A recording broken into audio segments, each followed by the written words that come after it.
have shifted and contributed to the city. So we will go through in the next. I'll keep it short because I know we are supposed to wind up at 1, and I also have a little bit of a problem because we close by 1. So just 5-10 minutes to take you through a little bit of the work that we do. We all know that. I think I'm fine, right? I don't need a mic because then there'll be an echo and it will. So I think I'm loud enough for you as well at the back. Yeah. So basically, in 2000 we had the municipal solid waste management handling rules which came out. Yeah, and the rules were so progressive. The rules talked about no waste going to a landfill. The rules talked about decentralized waste management. It talked about reduce. Yeah? And I at that time did not have any background with waste. I was a journalist who moved from Mumbai to Bangalore, who was with Terry for a while, worked with climate change and all these issues around that. I also took a break around 2000 because I had a daughter, etc. So, but when I saw these rules, I was motivated to act on them. Yeah, so the starting point for me was we have a set of rules and we should be implementing that. So in 2001, I set up Saahas as an organization which was a not-for-profit to just bring in awareness and to start to look at how we could implement the rules. So we did a lot of work around reduce, carry your own shopping bag, pay for plastic bags, right back in 2001 when we started Saahas. But straight away, of course, that is the next step that you want to move quickly to. And the next step was, okay, we have so much of waste. What do we do with all of this waste? And so the next step for me was to start to provide solutions to people on segregation, on taking back the waste, and how do we compost, and how do we manage our dry waste. Yeah? So you have that. You want the movie as well. So the first slide, the slide. Yeah. So between 2001 and 2010, the NGO started picking up pace. Yeah, so we did work also with electronic waste at that time. At that time, we didn't have a policy. So we worked with government, with the Ministry of Environment and Forest, with organizations like Toxic Slim in Delhi to actually put forward a policy around electronic waste. And that is the shape that we have today around the e-waste rules, which is now in 2016 all set to be enforced. But even then, in 2010, I quickly realized that you need to have a sustainable program. And I like the word sustainable because it gives you an indication that this is a program which can go on and on. But in today's context, very often sustainability, especially in the waste space, is misused. And I'll come to that a bit later.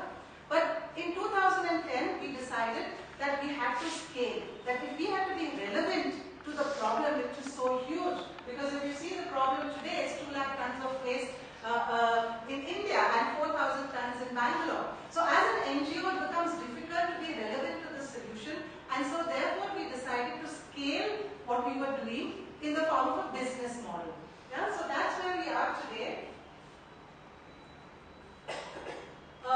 We are managing 20 tons of waste across Bangalore, Chennai, and we work with bulk generators. So the business model is very simple. It offers large apartment complexes, tech parks, schools, etc. Our services, which is an end-to-end service, including awareness, segregation, collection, training, all of that. And then we also manage the back end of our waste management unit, which we embed in every campus, whether it is Prestige Shantiniketan in Whitefield, or it is Balaji Pristine also in Whitefield, or Elita, which is here in JP Nagar. We have our own waste management unit, we have our own team, and the team works in that unit and manages that whole unit so that that unit becomes a zero waste system. So we have composting and we have dry waste management in every unit. So like that, we manage 20 tons of waste across Bangalore and Chennai. But we got our first round of funding last year with the Indian Angels Network, put up a good team, and if you meet some of our team, you'll see that they're well qualified and very eager to actually be part of the system. And now we are in a position where we are looking to be 300 plus tons in the next 4 years across multiple cities in India. So these are our three verticals. I told you about our zero waste program, which is in large bulk generators, but we also have what we call an extended producer responsibility program, where we work with packaging companies and with electronic waste companies. Because today the law says that companies, packaging companies, are expected to take back whatever waste they put out in the public domain. So those of them, who sell to us all these horrible, stuff, are expected to take it back and recycle it. We are solution providers in that we actually have a reverse logistics system to take back this material. And then of course our next vertical is on products, because we believe that all waste has to be converted to resources, and then we have products which we then sell to people, and then it comes back into our life. So that is our three basic verticals. Is it by law that they have to take it back, or? Yes. The plastic waste management rules 2011 talked about it, but no enforcement. Now these are such big companies. Yeah, all the large FMCG companies are expected to take back their waste. Likewise with electronic waste producers. The responsibility is with the producer, with the OEM to take it back. But these rules get ignored. And that's why we need people like you to constantly remind everybody, not just government. Government has given us the rules. It's now up to each one of us to enforce the rules. So it is by law. Yeah? And we work with Tetra Pak.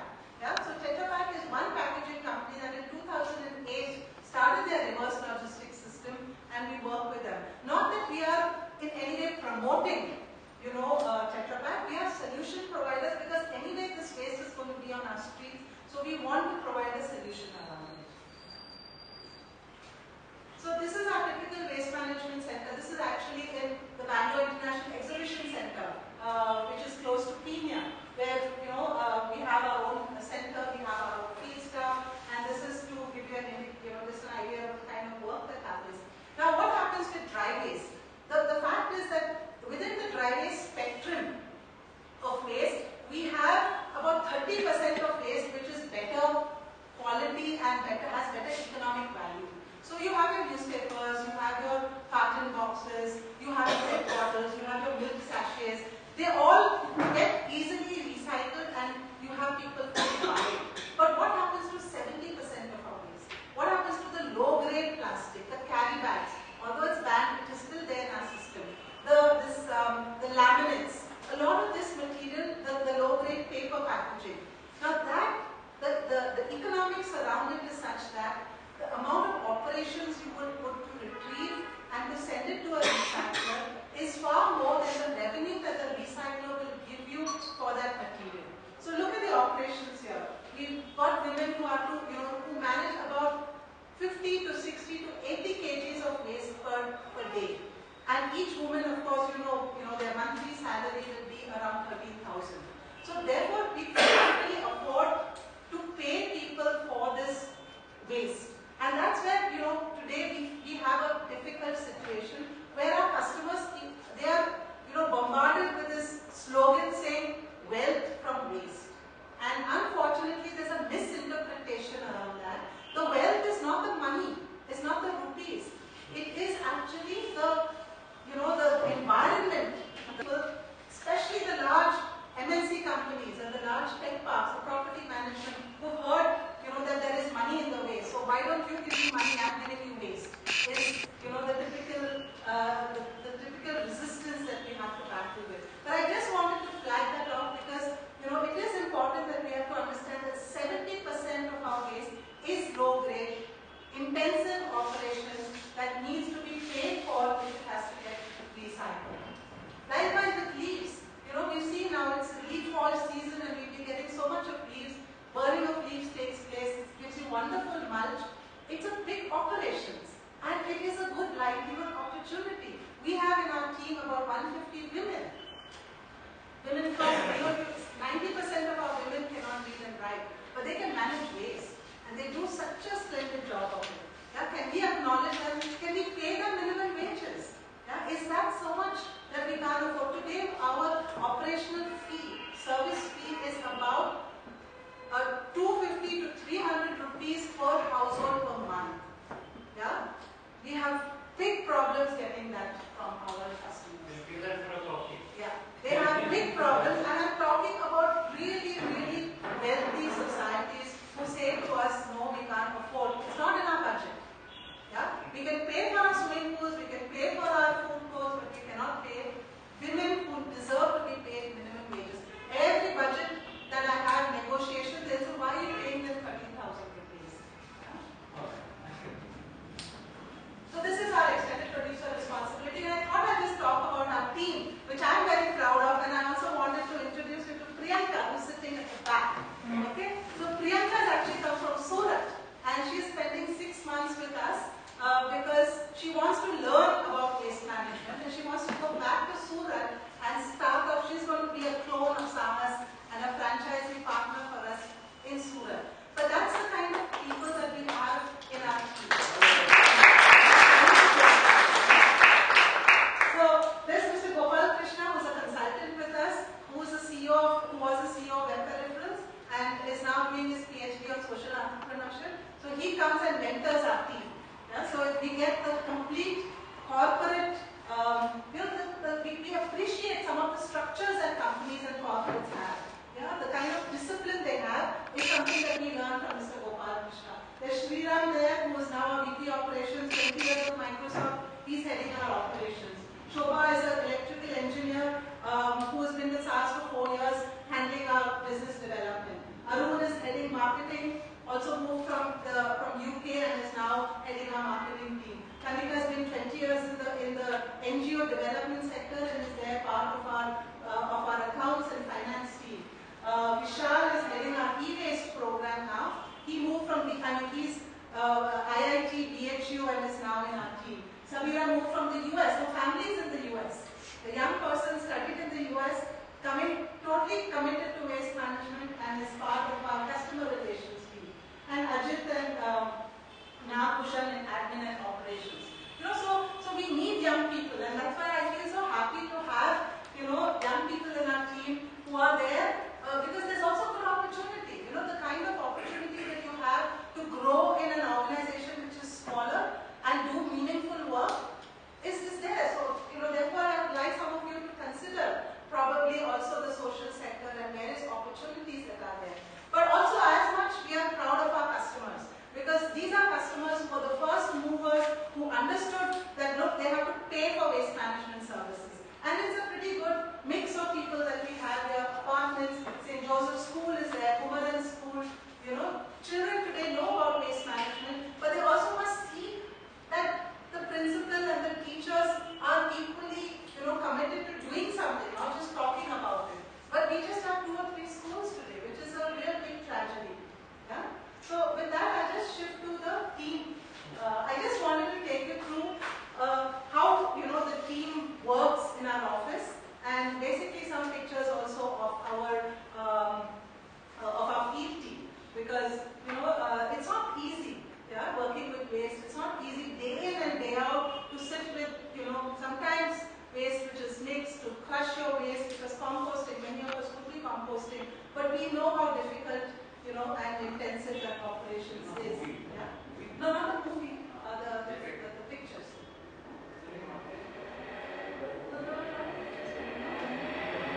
I sent her a photo, but that's okay. Yeah, since I'll leave some little time for questions, but we'll end with this little film which will definitely bring a smile to your face. Okay? So it's called Mental versus Environment. No, it's not. It's worse. It's definitely It's worse. worse. The PP bags have fiber made of polymer, which looks a little bit like a fabric, but it is not. So it's very difficult to recycle that. It's almost not recyclable. So what do we do currently with material like that? It's going to cement kilns. But the cement kilns are very far, transport is problem, cost of transportation is a lot. So therefore, it's not a solution at all. So neither is the compostable bags that you see now flooding the market. So in the True Green compostable bags, in fact even BASF has started compostable bags. And you try composting it in a composter and you see, they say under ideal conditions, it can compost. Now these ideal conditions, one has to figure out what they are, but but you see it doesn't really compost, plus it is not 100% degradable, it just breaks down, but it doesn't really further break, it doesn't really convert into soil in that form. So therefore we really have to be sure that we are resisting this kind of material coming into our space. Recently there is one talk of one composted bags using tapioca fibers. Yeah, but do we really want to divert food, cornstarch and all of that just for our convenience of carrying a bag? I mean, we've got, soil is such a beautiful, resource that we have, and we want to grow all of that so that we can carry, vegetables in this kind of compostable bag. So we have to just carry our own. Good old cotton. Bags are the best. Reuse them. Reuse. I mean, that's the first hour of sustainability of waste management. Yeah. So, sorry. Yeah, okay. So I've heard like a lot of your initiatives with Atta. Yeah. So what do you do with Atta? Yeah, I can explain. So what happens is, as I showed you, it is an intensive process to funnel the Tetra Pak back into collection. Yeah. Once it's collected, it gets compacted. There was a slide there. It has to get compacted because we're sending it big distances. We're sending it all the way to Thane in Mumbai. And there is a system for also remanufacturing, which means you actually break down that material and you take off the paper.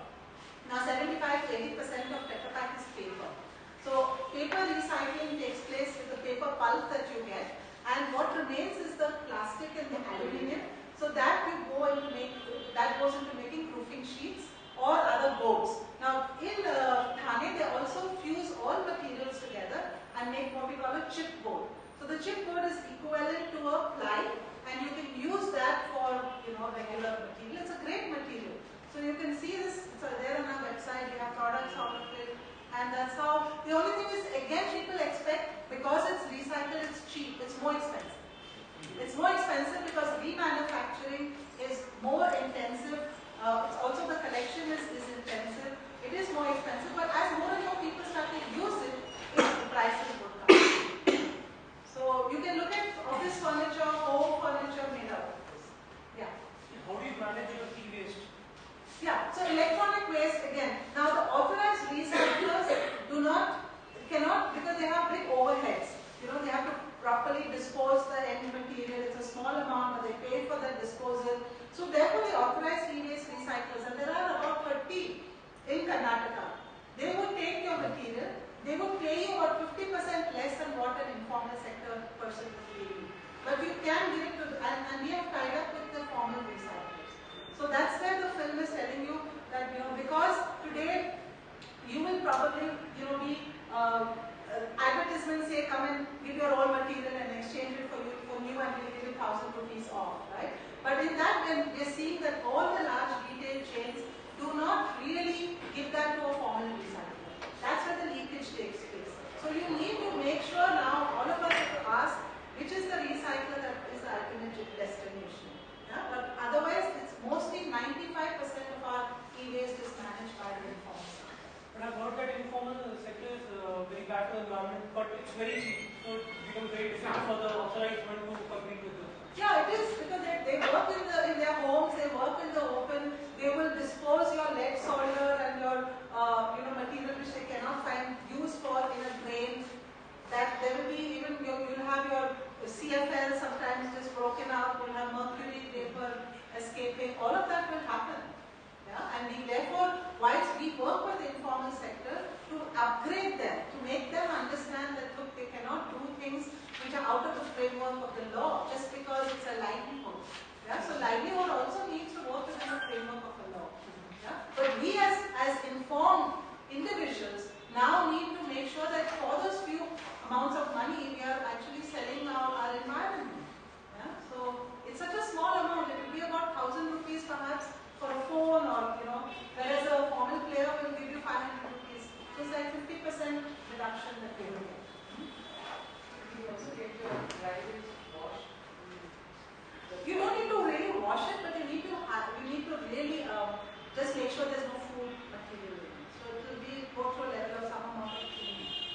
light rinse should do it. You just rinse it under a tap. Yeah, at home you can rinse it. But I'm saying in our centers, we don't really rinse it. We just take out whatever food residual food is there. Yeah, you had a question? Just want to understand what you do a little bit. So, could you please describe what the regular municipal waste disposal process is like? Yeah. And how what you do is better or different than Okay. So even if you're living in an apartment today, and if you're not signed up with one of the so-called empaneled vendors from the municipal corporation, you would have a vehicle that would come, and your association would pay that vehicle for whatever the services, but it would be a very minimal service. I mean, a minimal amount. Now that vehicle will, first of all, food waste. I'm not sure if it goes to the right destination. If it doesn't go into composting or biogas, it may go to a piggery, but even in a piggery situation is very far. Most likely it will not go, so it will get dumped. In a piggery situation also, there's lots of material that does not get composted. Generally, they prefer to eat only cooked food, which from an apartment is very difficult. So basically, your organic waste in a regular BDMP vehicle does not get addressed. Amongst your dry waste, which is paper, plastic, metal, glass, newspapers, milk bags, that 30% that I mentioned would get collected for recycling. The rest of it would get dumped, and that's the burning of waste that you see all across the city happening. Because sometimes it doesn't go even into a dump site; it just gets dumped at the nearest place where nobody's looking. So that's a typical service that a BDMP vendor would give you, versus somebody like us who would therefore encourage you to do an on-site system, and we would manage that composting and the dry waste internally. If it is not internally managed in your own campus, we would take it to one of our own centers. So we have 3 centers, one in Koramangala, one in Ijipura, and one in Whitefield, which is close to the Rainbow Children's Hospital. So once it comes there, it gets further sorted, wet waste goes in for composting, and dry waste gets further sorted and sent to different recyclers. So that's the kind of service that we provide. So finally, there is some waste that goes to the landfill, right? Yeah. So there is and we're trying to really minimize that in various different ways by now also looking at how cement kilns can take our material which cannot be properly recycled. Yeah. But I will say in our apartments we are anywhere between 60 to over 80% zero waste in that sense. Yeah. Many apartments have to still build their infrastructure. They are like 40-50%. They have quick free, like Prestige Shantiniketan, when you go up, they have 2,000 households. When we started, they were hardly 500 households. They have not enhanced their infrastructure. So they have to put in another 30 lakhs monies to manage all their waste. So that becomes a problem for them. I mean, it's not really a problem when you divide it by 3,000 households that they are today. But, that's what I was saying that people don't really want to invest in waste management infrastructure. Is your business profitable right now? Are you approaching break even? We should be break even in a couple of months. Yeah, we would be break even. But I'm just, see, I would like to have a business which is robust also in the sense of being profitable. Yeah, like any other business. And we're not looking at major profits, but we're looking so that our team, that we can attract. Because today, I always am at a back foot when people come to me with a lot of enthusiasm to say that, look, we cannot afford to pay you market salaries. Yeah? And I don't know why that should be. Yeah? Why should 9 rupees per kg is what the cost is. Now, the cement kiln pays you nothing. So who's going to bear that 9 rupees is the question. Do you demand the segregated waste or you take it as it is? No, segregation.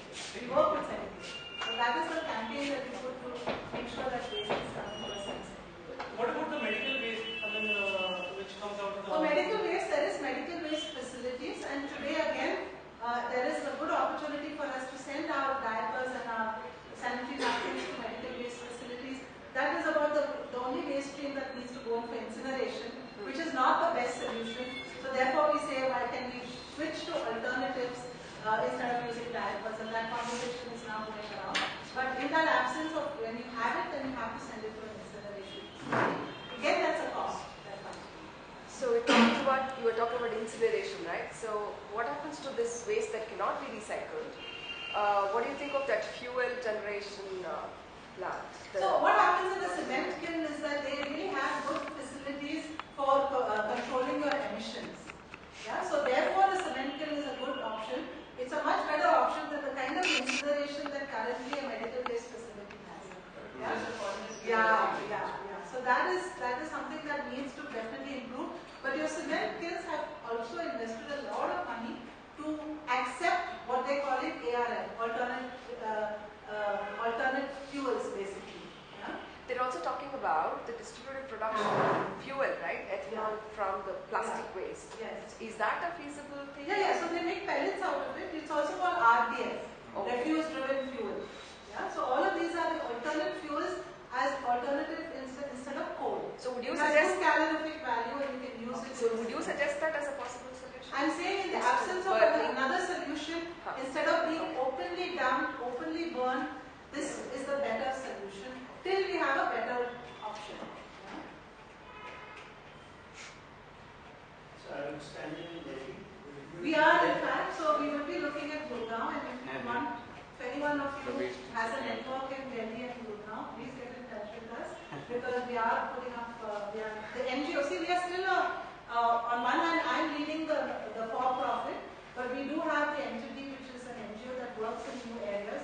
We work in Bellary, the NGO works in Bellary, in villages, in Hubli, and now in Gurgaon. So we're just starting working with this. So are you just someone there? We are looking, so if you know anybody, please mail us or you can share. I put you in touch with one person who's very active in their own large society. Okay. So they can, and I know those guys, they're very active, they look forward to such things, Okay. they drive. That guy bought masks for each and every single person in there. So he bought 6,000 masks for even this Diwali thing that happened. Very nice. So they would be very keen to start off. So please, that's the reason why we decided that we need to move fast. You can't be scared and shy of the solutions that we have to provide. Yeah? So in the formal e-waste management, what happens to the end waste that is? Yeah, so what happens with electronic waste? Basically 90% of electronic waste is recycled fairly well. It's plastic, it's mild steel, most of it is plastic and steel. You do have your PCB boards which are embedded with some little bit of precious metal in it. That goes to a smeltering facility. In India we don't have that much of smeltering facilities, it's just one. But it is exported to Belgium and to European countries, to Japan also. So 90% of e-waste can be recycled. Wires, you can do a stripping of it. Your PVC recycling is also there. Copper is a good material. It's only the very small amount of residual waste, less than 90%, which has to go to what we call a transfer storage disposal facility, a TSDF, which is there in Laverspet. But our recyclers have to pay to become members of that and to dispose their waste. So that has to be done, and that happens in Bengaluru as well. Sorry, is that a landfill again? It's a landfill, but a hazardous waste landfill. So informal sector will not be members of this transfer storage disposal. So that's where the cost difference comes in. Do you collaborate with the corporates for the e-waste collection or only the household ones? No, households and even companies. But again, a lot of companies would rather give it to the informal sector. The first question is, how much will you pay me? Why should I give it to you? And the revenues are sometimes not even going to the company very often. Yeah, it goes to, I should be saying this, but it does go to sometimes individuals within the company. Yeah? How do you manage the transportation once it's segregated? How do you, suppose it needs to be transferred to one of your units? How do you manage that? So we have logistics, we have our own vehicles. Your own vehicles are. And we also hire them as and when we want. But yeah, we have about 3 vehicles and an auto. We want to also have more such vehicles. So also lifting is a problem. See, that's where technology comes in. We're not averse to technology. The people so our tagline really is nature, people and technology. So technology is needed. For instance, we would like to use technology to haul material, make it easier for our people to shift things. Yeah, that's where we should be, being